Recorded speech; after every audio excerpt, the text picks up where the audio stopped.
ഈ പ്രശ്നം എന്ന് പറയുന്നത് കേരളം വളരെ ശ്രദ്ധയോടുകൂടി നോക്കേണ്ട ഒരു പ്രശ്നമാണ്. അത് കഴിഞ്ഞ ഏതാനും വർഷങ്ങളായി നമ്മുടെ സമൂഹത്തിൽ ഇത്തരത്തിലുള്ള ആളുകൾ വലിയ രീതിയിൽ സെലിബ്രേറ്റ് ചെയ്യപ്പെടുന്നു എന്നുള്ളത് വളരെ പ്രധാനപ്പെട്ട ഒരു കാര്യമല്ല.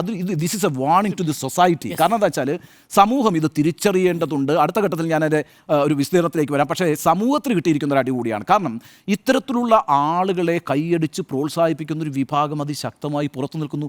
ആ പിന്തുണയിൽ അഭിരമിക്കുന്ന ആളുകളായിട്ട് ഇവർ മാറുന്നു. എന്നുവെച്ചാൽ ആരെയും എന്തും വിളിച്ച് പറയാവുന്ന രീതിയിൽ സോഷ്യൽ മീഡിയ പ്ലാറ്റ്ഫോമിനെ ഉപയോഗിച്ചുകൊണ്ട് എത്ര മോശമായിട്ടാണ് മാധ്യമങ്ങളിലൊക്കെ വന്നിരുന്നിട്ട് ഈ പറയുന്ന ഷൈൻ ടോം ചാക്കോയൊക്കെ പെരുമാറിയിട്ടുള്ളത്. അതിന് കൈയടിച്ച് പ്രോത്സാഹിപ്പിച്ച് നേരത്തെ സ്മൃതിയുടെ ചർച്ചയിൽ വിനയൻ പറയുന്നുണ്ടായിരുന്നു, എത്ര ലൈക്ക് കിട്ടി എന്നുള്ളതാണ് നമ്മുടെ ജീവിതത്തിൽ ഇപ്പോഴത്തെ ഏറ്റവും പ്രധാനപ്പെട്ട ലക്ഷ്യമായി മാറിയിരിക്കുന്നത്. എത്ര ലൈക്ക് കിട്ടിയിട്ടുണ്ട് എന്നുള്ളതാണ്. അപ്പോൾ അങ്ങനെ കൂടുതൽ ലൈക്കുകൾ കിട്ടി, നല്ല രീതിയിൽ ആളുകൾ കൈയടിച്ച് തമ്പുമൊക്കെ കൊടുത്ത് പലതരത്തിലുള്ള ഇമോജികൾ ഇട്ടിട്ട് ഇത്തരത്തിലുള്ള ആളുകളെ പ്രോത്സാഹിപ്പിക്കുമ്പോൾ അങ്ങനെയുള്ള ആളുകൾ ചെന്നുപെടുന്ന അബദ്ധം അവർ ചെന്നുപെടുന്നു എന്ന് മാത്രമല്ല, അവരൊരു പ്രത്യേക മാതൃകയായിട്ട് സൊസൈറ്റിയിൽ മാറുകയാണെന്ന്. Anyone can do anything, anyone can speak anything, any rubbish എന്നുള്ള മട്ടിലേക്ക് കാര്യങ്ങൾ മാറുന്നു എന്നുള്ളത് നമ്മുടെ സൊസൈറ്റിയെ സംബന്ധിച്ചിടത്തോളം നല്ലൊരു കാര്യമല്ല. ആ അർത്ഥത്തിൽ ഷൈൻ ടോം ചാക്കോയുടെ കേസിനെ ഷൈൻ ടോം ചാക്കോയുടെ ഒരു ലഹരി പ്രശ്നം മാത്രമായിട്ടല്ല കാണുന്നത്, നമ്മുടെ സൊസൈറ്റിയെ ബാധിച്ചു തുടങ്ങിയിരിക്കുന്ന അപകടകരമായൊരു രോഗത്തിൻ്റെ ആദ്യ ലക്ഷണങ്ങളിൽ ഒന്നായിട്ടാണ് ഞാൻ ഈ ഷൈൻ ടോം ചാക്കോയുടെ വിഷയത്തെ കാണുന്നത്.